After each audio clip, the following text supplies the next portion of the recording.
Bienvenue à Frank Talks Pleasures and Lifestyles, Frank Talks Plaisir et mode de vie, un extrait d'intérêt. Ici Zoltan King.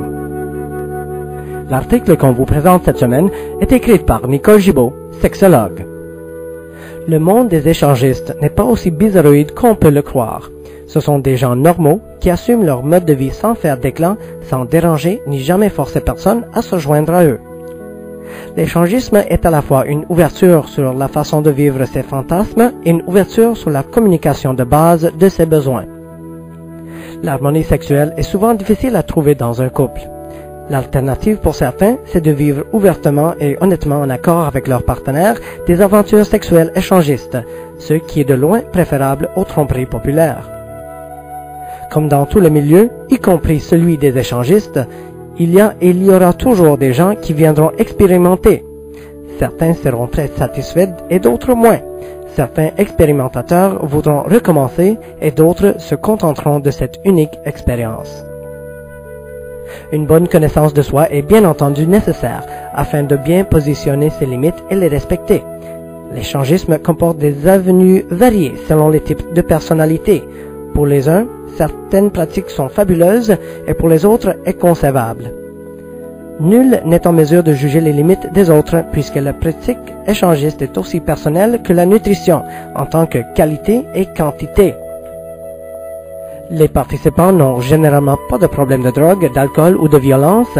L'échangisme ne fait pas partie des pathologies inscrites dans le DSM-4, qui est un outil de référence pour les médecins psychiatres afin de poser un diagnostic concernant les troubles de comportement.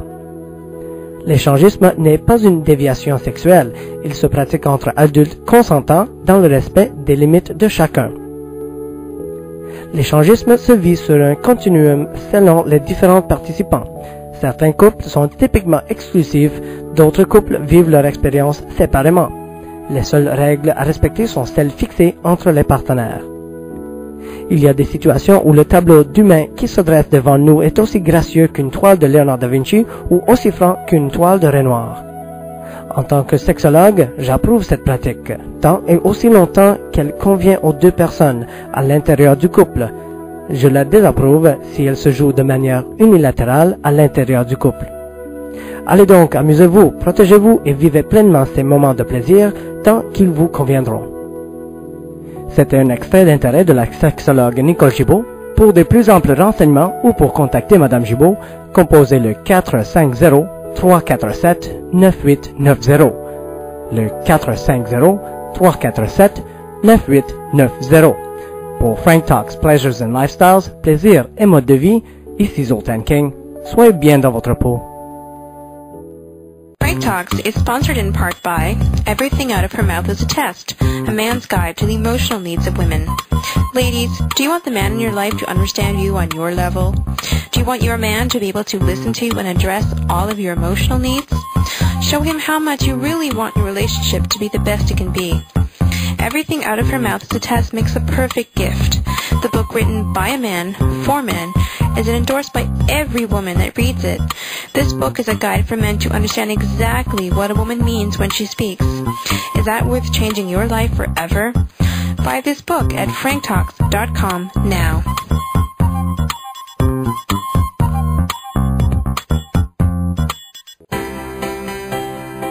From Loser to Seducer is the story of Frank B. Kermit. This book marks the triumph of a nice guy over most of his inner demons. This includes going from being a loser to managing 5 lovers at the same time, his first Valentine's date with 2 women at the same time, and getting back the one that got away. Want to learn how you can change your life? Buy this book at franktalks.com.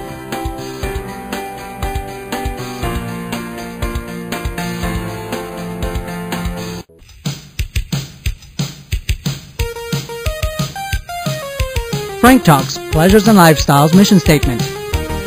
Our mandate is to make the world a better place by sharing information and interviewing people who actively experience and live various different pleasures and lifestyles in order to inspire and educate listeners about the possibilities to lead more interesting and fulfilling lives.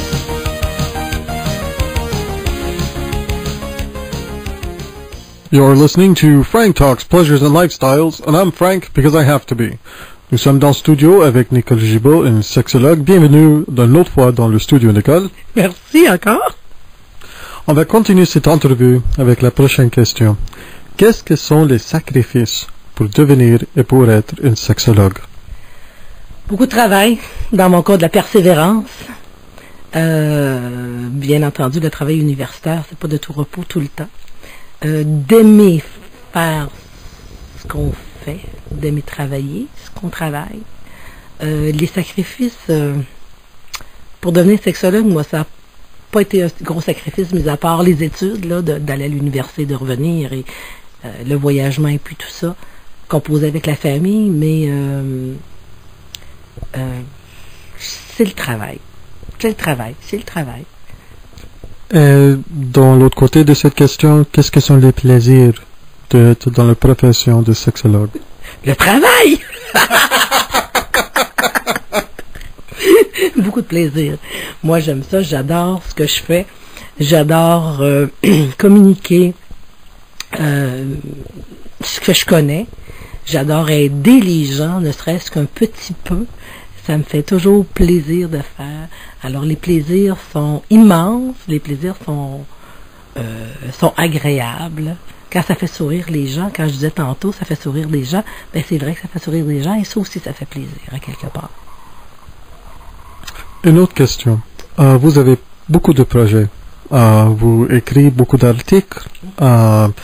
Tes articles sont dans les journaux, dans les librettes, aussi sur leur Internet. Et tu fais aussi des conférences. Parle-moi un peu de tes conférences et tes articles. Bon, ben mes articles maintenant, il y avait un journal qui avait mes articles c'était aux 2 mois. Maintenant, bon, ça a été remplacé. Moi, je trouve que c'est parfait d'évoluer.